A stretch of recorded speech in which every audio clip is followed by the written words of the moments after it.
नमस्कार। भोजपुरिया helpers YouTube channel में आपका बहुत बहुत स्वागत है। तो आज हम बात करने वाले हैं खेसारी लाल यादव के बारे में। तो खेसारी लाल यादव के फिल्म सैयां अरब गली नाक का एक गाना रिलीज हो चुका है, जिस गाने का नाम है पानी पीबू। इस गाने को हीट मशीन खेसारी लाल यादव के साथ हनी बी ने गाई थी और इस गाने के लिरिक्स को अजीत हलचल ने दिया था और इस गाने के म्यूजिक को ओम झा ने बनाया है।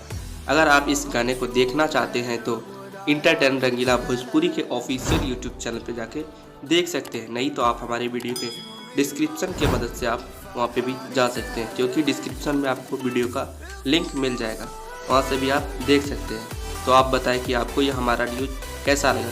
अगर आपको यह हमारा न्यूज़ अच्छा लगा तो आप हमारे वीडियो को लाइक कर दें और चैनल को सब्सक्राइब कर दें और बेल नोटिफिकेशन को ऑन कर दें, क्योंकि जब मैं वीडियो अपलोड करूँ तो आपको सबसे पहले वीडियो का नोटिफिकेशन मिल जाए और आप खेसारी लाल यादव से रिलेटेड वीडियो आपको हमेशा मिल पाएगा।